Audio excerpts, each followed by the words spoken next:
नमस्कार, स्वागत है आपका भारत के सबसे बेहतरीन न्यूज़ चैनल पर। दोस्तों, आज हम आपके सामने देश की 50 बड़ी खबरें साझा करते हैं जिसे झूठी बिकी हुई मीडिया आपसे छुपाती है, लेकिन हम आपको उनको बताते हैं बिना किसी दबाव के। लेकिन बहुत से भाई ऐसे हैं फिर भी लाइक सब्सक्राइब नहीं करते और ना ही ये बताते हैं कि कहाँ से हमारी वीडियो देख रहे हैं। चलिए आपकी मर्जी, शुरू करते हैं आज की बड़ी खबरें। मोदी जी, नीतीश जी, हमें सुरक्षित भारत लाएं। बहरीन में ईरानी हमले से बाल बाल बचा बिहार का दीपक। ईरान युद्ध संकट के बीच बहरीन में अमेरिकी बेस पर हुई बमबारी से पटना सिटी के दीपक कुमार और उनकी पत्नी बाल बाल बच गए।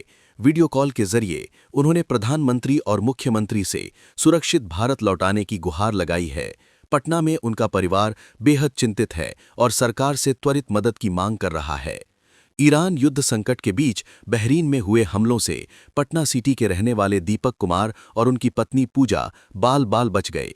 दीपक मूल रूप से सहरसा के रहने वाले हैं और वर्तमान में बहरीन में कामकाज के सिलसिले में रह रहे थे। भारत एक और युद्ध की तैयारी में, पाकिस्तान राष्ट्रपति आसिफ अली जरदारी का बड़ा दावा।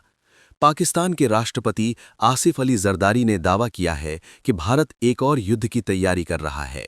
पाकिस्तानी संसद के संयुक्त सत्र को संबोधित करते हुए उन्होंने अफगानिस्तान पर सीमा पार हमलों के आरोप लगाए और ईरान के खिलाफ सैन्य कार्रवाइयों की निंदा करते हुए उसकी संप्रभुता का समर्थन किया। पाकिस्तान के राष्ट्रपति आसिफ अली जरदारी ने दावा किया है कि भारत एक और युद्ध की तैयारी कर रहा है। उन्होंने कहा कि भारत के नेता खुले तौर पर युद्ध की बात कर रहे हैं, लेकिन एक ऐसे व्यक्ति के रूप में जो हमेशा क्षेत्रीय शांति का समर्थक रहा है, वो इस रास्ते की सिफारिश नहीं करेंगे। कहाँ रहते हैं, किससे मिलते हैं? खामिनेई की हर हरकत पर महीनों से थी यूएस की नज़र। CIA ने ऐसे किया ट्रैक। अमेरिकी खुफिया एजेंसी सेंट्रल इंटेलिजेंस एजेंसी ने महीनों तक ईरान के supreme leader ayatollah Ali Khamenei और अन्य वरिष्ठ नेताओं की गतिविधियों पर नज़र रखी और इजरायली अधिकारियों के साथ खुफिया जानकारी साझा की। इसी जानकारी के आधार पर अमेरिका इजराइल ने शनिवार सुबह तेहरान में खामेनेई और करीब 40 वरिष्ठ अधिकारियों को निशाना बनाने वाले सटीक हमले किए। इनमें रिवोल्यूशनरी गार्ड के प्रमुख भी मारे गए। ईरान पर बड़े हमले होने अभी बाकी हैं। ट्रंप बोले, अरब देश जंग में हमारा साथ देने को बेताब। ट्रंप ने CNN को दिए इंटरव्यू में कहा कि हम उन्हें बुरी तरह कुचल रहे हैं। हमारा जॉइंट ऑपरेशन सही तरीके से आगे बढ़ रहा है। अमेरिका की सेना दुनिया की सबसे बड़ी और ताकतवर सेना है और हम बखूबी इसका इस्तेमाल कर रहे हैं। अमेरिका और इजराइल मिलकर ईरान पर ताबड़तोड़ हमले कर रहा है। ईरान के खिलाफ शुरू हुई इस जंग को शुरू हुए 3 दिन हो गए हैं। ऑनर ने MWC में पेश किया रोबोट फोन। मोबाइल की दुनिया बदलेगा या हो जाएगा flop. Mobile world Congress MWC 2026 में ऑनर ने एक ऐसा फोन पेश किया है जो आज तक के सामान्य स्मार्टफोन से बिल्कुल अलग है। इसका नाम है ऑनर रोबोट फोन और ये सिर्फ एक फोन नहीं बल्कि एक रोबोट जैसा स्मार्टफोन बताया जा रहा है। समंदर में traffic jam, straight of Hormuz में फंसे 1100 से अधिक ऑयल टैंकर। जाने कैसे आया ये संकट। दुनिया के प्रमुख तेल परिवहन जलमार्गों में से एक स्ट्रेट ऑफ हॉर्मुज, जो ईरान और ओमान के बीच स्थित है, इस समय भीषण डिजिटल ब्लैकआउट का सामना कर रहा है। अत्याधुनिक GPS जैमिंग और स्पूफिंग के कारण इस जलमार्ग से टैंकरों की आवाजाही अस्त व्यस्त हो गई है। सिर्फ कड़ी निंदा। ईरानी हमले का पलटवार क्यों नहीं कर रहे हैं अरब देश? क्या है रणनीति? ईरान और उसके पड़ोसी अरब देशों के बीच का तनाव पारा चरम पर पहुंच चुका है। हाल ही में सऊदी अरब की अरामको रिफाइनरी और कतर के गैस प्लांट पर हुआ ईरान का हमला इस बात का सबूत है कि अब ये जंग सिर्फ कागजों या धमकियों तक सीमित नहीं रही। लेकिन सवाल ये है कि ईरानी हमले के बावजूद अरब देश खून का घूंट पीने के लिए मजबूर क्यों? रियाद से लेकर दुबई तक आसमान में मंडराते ड्रोन्स और मिसाइलों ने अरब शासकों की नींद उड़ा दी है।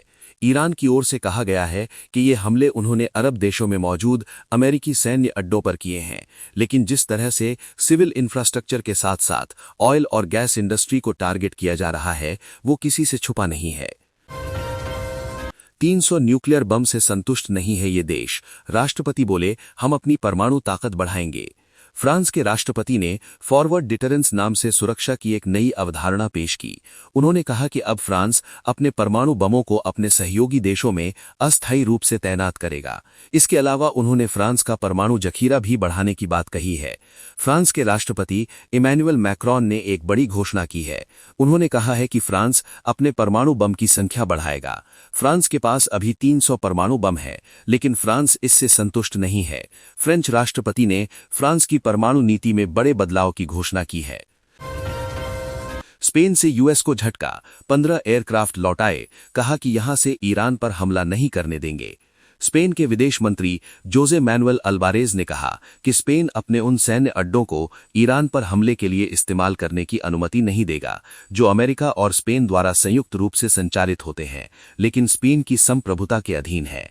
अमेरिका इजराइल और ईरान के बीच जंग थमने का नाम नहीं ले रही है। एक तरफ अमेरिका और इजराइल रह रहकर ईरान पर हमले कर रहे हैं, तो ईरान भी डटकर जवाबी कार्रवाई कर रहा है। इस बीच स्पेन ने अमेरिका को कड़ी वार्निंग दे दी है।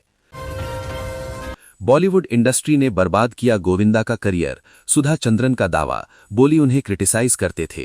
गोविंदा पिछले कुछ समय से इस बात को लेकर सुर्खियों में बने हुए हैं कि उनका स्टारडम अब इतना धूमिल हो चुका है कि वो छोटे छोटे इवेंट्स में जाकर परफॉर्म करने लगे हैं। मगर एक्ट्रेस सुधा चंद्रन ने इस पर गोविंदा को सपोर्ट किया है, साथ ही उनके बॉलीवुड कमबैक पर कुछ कहा भी है। 90 के दशक में सुपरस्टार रहे गोविंदा के सितारे आज गर्दिश में हैं। उन्हें बड़े पर्दे पर देखे हुए अरसा हो गया है।